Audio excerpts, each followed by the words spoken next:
Olá pessoal, bom, hoje o vídeo não podia ser diferente senão falar do Carnaval. A festa mais importante, a maior festa do Brasil e uma das maiores do mundo. E tem muita gente que detesta o Carnaval e muita gente que ama. Apesar dessa controvérsia, tem alguns pontos muito interessantes sobre o Carnaval para a gente refletir.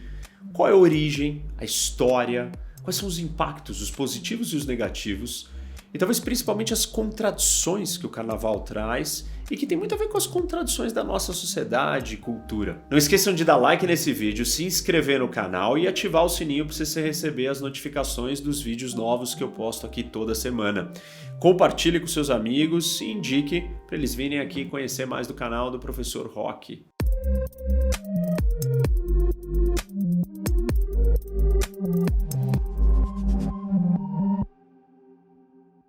Gostando ou não do carnaval, ele faz parte da nossa identidade cultural e do nosso imaginário coletivo. Por isso, talvez os brasileiros achem que essa festa ela é só nossa, mas não é essa a verdade. Talvez é até por isso que a gente fala que o ano só começa depois do carnaval, né? É uma coisa do Brasil. Então, mas não é bem assim, porque o carnaval existe em vários outros lugares do mundo. Claro, não tem a importância, a relevância ou a dimensão que ele tem aqui no Brasil, mas ele está presente em vários lugares. Nós não sabemos ao certo a origem do carnaval, mas a herança tem a ver com comemorações que vieram dos antigos gregos, hebreus, romanos, egípcios, todos celebrando fertilidade e colheitas. Vocês devem estar se perguntando de onde vem a origem dessa palavra carnaval. Ela vem do latim carnem levare, que significa abster-se da carne. E esse era o período antes da quarta-feira de cinzas, o início da quaresma, quando os cristãos se privavam de comer carne por 40 dias até a Páscoa. A palavra carnaval ela se fixou no italiano no século XIV, carnevale, e depois foi para o francês no século XVI. E aí no século XVII ela chega e é chamada de carnaval para todas as outras línguas europeias. Existem outras interpretações que acham que a origem da palavra é muito mais antiga e vem dos romanos, na época antes deles se tornarem cristãos, quando eles cultuavam o deus Saturno, que era o deus da agricultura, da riqueza, da abundância. Nas festas em homenagem a Saturno, as Saturnais, nós tínhamos os carros alegóricos, que eram carros em formatos de navio puxados por cavalos, ou seja, como se fossem carroças em formatos de navio, com homens e mulheres desfilando ali seminus. Esses eram os carrum navales, que posteriormente virou o carnaval. Essas festas eram tão importantes que os tribunais e escolas fechavam e os escravos eram soltos para poder comemorar, celebrar. E as pessoas saíam na rua para dançar, festejar. O que acontecia então nesses momentos de celebração? Os escravos, por exemplo, eles usavam esse espaço para satirizar os seus antigos senhores. Então, ali a gente começa a enxergar as primeiras visões dessa essência do carnaval, que é contestar a ordem instituída, a ordem estabelecida. Mas foi na Idade Média, em 604, quando o Papa Gregório I estabeleceu ou criou a Quaresma, que o carnaval ganha as características que a gente conhece hoje. O carnaval passou a ser, então, o momento onde a gente subvertia a ordem estabelecida, que era uma ordem hierárquica, estruturada em categorias, classes, ou, com o linguajar da época, um estamento, que você tinha o clero, a nobreza e os servos. E naquele momento do carnaval, eles podiam transitar ou se quebrava essa estrutura e essas regras. Os ritos e espetáculos carnavalescos eram uma espécie de comprovação, ou um momento de abolição das regras, hierarquias, etiquetas, tabus. Tudo se quebrava naquele momento. Um dos elementos que talvez unifique toda essa diversidade de rituais e manifestações carnavalescas é o riso. E qual que é a importância, o que o riso tem a ver com isso? Naquela época, existia uma visão negativa sobre o riso. O riso era diabólico, maligno, então a igreja, em alguns lugares, nem permitia que você risse. E se a gente pensar, tem ligações, a gente consegue achar ligações até com os grandes vilões, eles estão sempre rindo com aquela risada diabólica. E no carnaval, o simbolismo dessa libertação era o riso, um riso coletivo que se contrapunha à autoridade real e da igreja. Um outro aspecto interessante é que a influência do carnaval sobre as pessoas era radical. Elas se transformavam, elas se despiam das suas posições, né? Seja parte do clero, ou da nobreza, ou monge, seja lá o que você fosse, você abandonava aquela sua condição social e adotava a postura carnavalesca, cômica e teatral. Falando em teatro, que nasceu na Grécia Antiga, antes dos romanos, tem tudo a ver com carnaval. Porque são as comemorações para o deus Dionísio, que era o deus da agricultura, o mesmo que o Saturno romano, que são essas festas que dão início ao que depois, posteriormente, vai ser o carnaval. E na Grécia Antiga, essas festas para Dionísio, onde haviam encenações, que são representações, posteriormente viram as nossas representações carnavalescas, nasce ali. Então, até mesmo o teatro tem a ver com o carnaval. E juntando tudo, por isso que no carnaval nós temos o uso das máscaras, que é o momento que você retira a sua personalidade e veste uma outra identidade. O carnaval é sobre isso. Isso tem tudo a ver com a ideia que o Jung fala sobre a persona e a nossa sombra. Nós temos uma persona, que é uma identidade que nós nos apresentamos, mas nós escondemos do resto da sociedade a nossa sombra, não só do resto da sociedade, mas de nós mesmos. E o carnaval talvez seja esse momento onde a gente possa acessar a nossa sombra e tiramos a persona, tiramos essa máscara ou colocamos a outra máscara que protege a nossa identidade para sermos quem quisermos. Além da máscara, também tem a fantasia, que serve a mesma coisa, o mesmo propósito, né? Você tirar, esconder a sua verdadeira identidade e colocar a outra essa nova persona que você quer vestir. Que talvez não seja uma persona, mas seja o seu lado obscuro que está sendo libertado ali e você tem uma desculpa para poder mostrar aquilo para fora. E não eram só as máscaras e fantasias, mas a própria linguagem do carnaval era diferente. As pessoas usavam expressões e símbolos e formas de se comunicar chulas, blasfêmias, obscenas. Tudo isso faz parte dessa fantasia, dessa mistura de você se tornar uma outra pessoa. Bom, vocês estão vendo que toda a origem do carnaval está ligada com a quebra da ordem. Uma estrutura social, a sua posição, as classes. E não só essa ordem coletiva, mas também uma ordem pessoal. É uma libertação interior, uma descoberta no seu ser, você ir em busca do seu lado obscuro. Então, são elementos ligados com libertação. E isso tem tudo a ver com o carnaval de hoje, o nosso carnaval brasileiro. E o que seria o carnaval brasileiro se não nada mais, nada menos do que essa quebra total da ordem? É a desordem. O carnaval é isso. É a desordem sexual, social, são todas as regras estabelecidas, todos os padrões, todos os papéis são rasgados e colocados ali num caos, né? Numa anarquia total. Alguns exemplos disso são os homens que se vestem de mulheres, os adultos que usam fralda e chupeta, brancos vestidos de índio, homens sérios vestidos como super-heróis. O exemplo do homem vestido de mulher é um momento onde ele percebe que a masculinidade dele é deixada de lado, porque ele está abandonando aquela masculinidade que define o que ele é para adotar uma identidade feminina. E isso é muito parecido com a ideia dos adultos que se vestem de criança, né, ou que colocam a fralda e a chupeta. No fundo, eles estão tentando resgatar a parte da sua identidade que está ali guardada, que é a criança dentro de nós. E o carnaval chegou no Brasil com os portugueses, óbvio. Eles tinham um intrudo, que era o carnaval deles. Intrudo quer dizer a entrada da quaresma. E lá em Portugal era uma festa que as pessoas saíam na rua e jogavam ovo, farinha e água uns nos outros.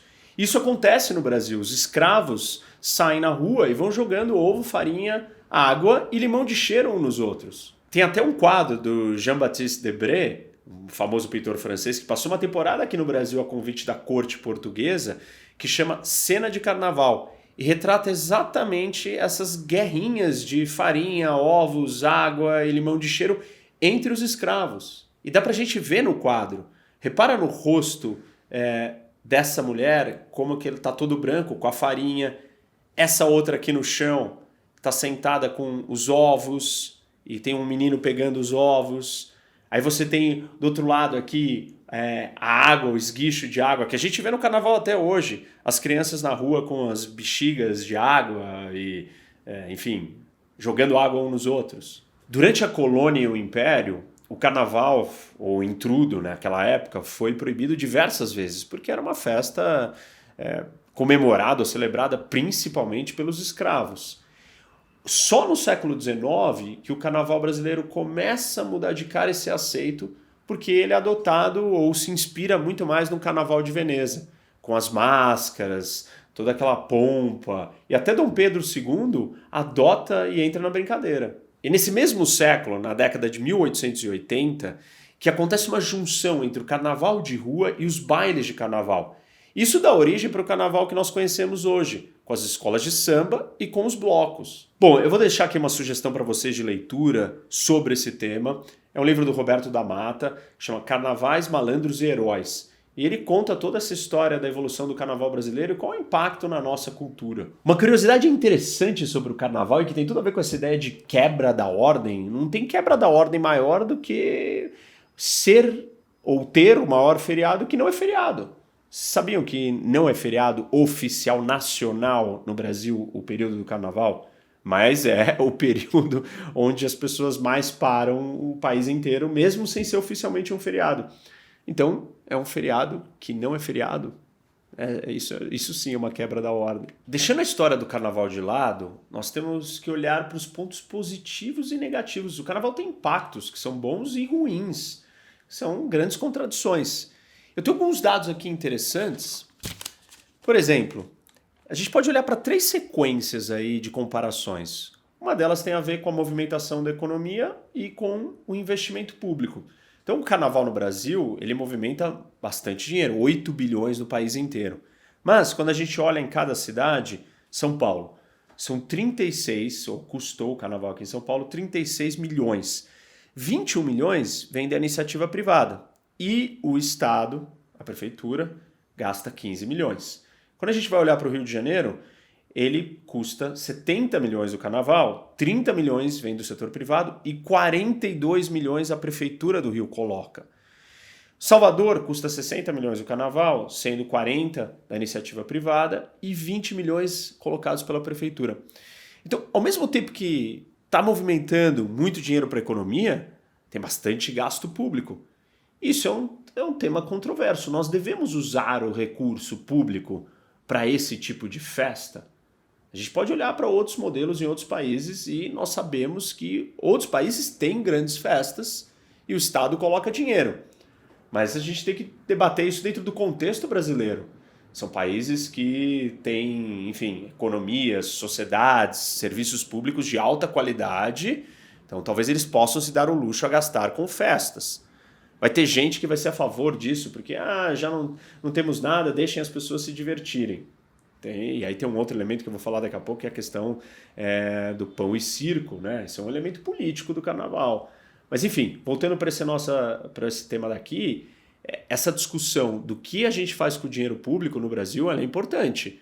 Ainda mais que nós não temos saúde, segurança, educação básicas direito. Então será que gastar 15 milhões com o carnaval em São Paulo é um tema apropriado ou é um gasto correto? No Rio de Janeiro, a gente sabe os problemas da cidade do Rio, 42 milhões, o que a gente poderia estar fazendo com esse dinheiro? Olhar para outros casos lá fora, e aí eu anotei alguns aqui interessantes, né? A Oktoberfest na Alemanha, desde 1975 essa festa existe e ela é organizada pelo escritório de turismo de Munique. Então o Estado põe dinheiro ali. Alguns vão falar, mas é a Alemanha, né, Renan? Eles têm tudo. Realmente, esse é um argumento legítimo, é a Alemanha. Eles gastarem com uma festa, o Oktoberfest deles, o carnaval deles é uma coisa. Tem o St. Patrick's Day, que é aquela festa irlandesa famosa, todo mundo vestido de verde, ou com chapéus, roupas verdes, que é promovida pelo governo da Irlanda. Mas também um outro país europeu com alto padrão de vida, gastando com festas. Enfim, esse é um tema polêmico e importante para a gente discutir do carnaval. Não só a questão cultural, gosto ou não gosto, mas tem questões de políticas públicas envolvidas aqui.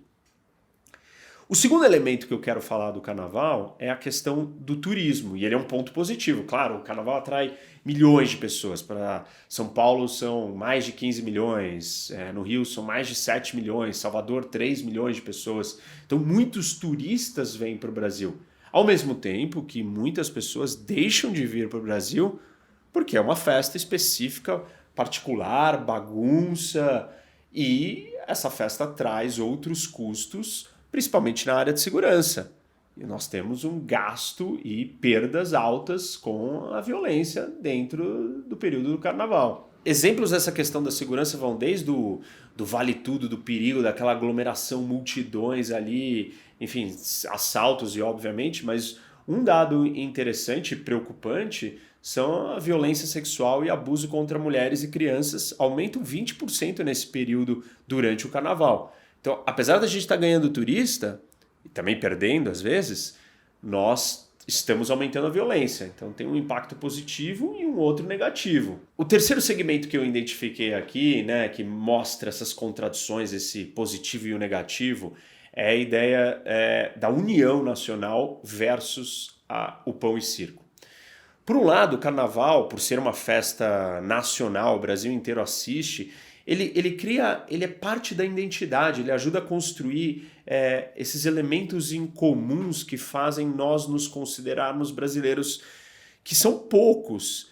Se a gente parar para pensar em história, símbolo, na nossa cultura, como nação, todo mundo brinca até, né? A gente só é brasileiro quando a seleção joga. A seleção é um desses símbolos, mas nós não temos muitos desses que nos unem ou que são comuns a todo o Brasil. O carnaval é um desses momentos culturais que dá essa identidade única. Então o que a gente compartilha? Falamos o mesmo idioma, tal, temos a mesma história, mas os nossos heróis, quem são? Não temos heróis ou temos heróis? Enfim, essa é uma outra discussão interessante, mas que tem a ver com a construção da nação, da identidade coletiva. E o carnaval, ele é esse elemento que une o país todo mundo esquece e entra, aqueles que gostam, obviamente, entram na festa. Mas, por outro lado, e aí é o aspecto negativo, a contradição do elemento unificador, é uma distração coletiva que traz famosa, né, ligada com a ideia de pão e circo. As pessoas não estão prestando atenção, elas entram num estado letárgico, esquecem da realidade nossa, cheia de problemas, problemas por todos os cantos, e vamos festejar como se tivesse tudo em ordem, maravilhoso e bonito. Isso é muito contraditório. Se a gente não tem nenhuma identidade sequer nacional forte, não sabemos quais são os nossos interesses, o que nós estamos buscando, a gente vai parar tudo, né, essa quantidade de dias, e o ano não vai começar enquanto a gente não tiver essa festa massiva. Isso distrai as pessoas dos reais problemas e das verdadeiras atenções que nós temos que ter. É parecido com a discussão do futebol, né? Vai ter Copa do Mundo no Brasil, com tanto problema, nós precisamos estar focados na Copa do Mundo. Pense que a Copa do Mundo é há 4 anos, o carnaval é todo ano. Sagrado, todo mundo para e entra naquela festa. Então isso é uma hipnose coletiva que distrai as pessoas da real responsabilidade e dos problemas que o país tem. Bom, para finalizar aqui, eu acho que tem uma reflexão final interessante, que é: o carnaval representa grandes contradições. Isso tem muito a ver com a nossa cultura. O Brasil é uma das grandes economias do mundo, mas somos um dos países mais desiguais. A gente se considera, e os outros povos olham para nós, como um país muito feliz, alegre, festeiro. O próprio carnaval representa isso. Mas ao mesmo tempo nós somos o país que mais mata no mundo em números absolutos. Então o carnaval ele traz todas essas contradições representadas no indivíduo, na nossa psique interna, né? Você se libertar das suas amarras, mostrar o seu lado obscuro, obsceno, poder tudo ali. Mas ao mesmo tempo ele mostra muitas contradições, porque ele retrata a nossa realidade. Nós somos um país de contradições. O tempo inteiro, para tudo que a gente olha da nossa essência, é muito contraditório. E o carnaval representa exatamente isso, essa contradição brasileira na sua manifestação máxima. Bom, pessoal, espero que vocês tenham gostado. Curte o vídeo, compartilha, entender um pouco mais do que é o carnaval é interessante, né? Talvez aqueles que detestam o carnaval, eu particularmente não gosto muito, respeito aqueles que gostam. É uma oportunidade de você olhar para o carnaval com uma outra visão, mais histórica, curiosa, tá ligado? Com tantas outras coisas interessantes. Até o teatro, o surgimento do teatro grego tem a ver com o carnaval e muitas outras coisas que eu comentei aqui nesse vídeo. Não esquece então de dar like aqui, compartilhar com seus amigos e acionar o sininho para você receber as notificações dos próximos vídeos. Tem vídeo toda semana novo, analisando temas culturais, sociais, políticos, psicológicos. E aliás, deixem suas sugestões aqui de temas que vocês têm interesse ou curiosidade, que aí o professor Roque vai trazer uma análise para vocês. Valeu, gente!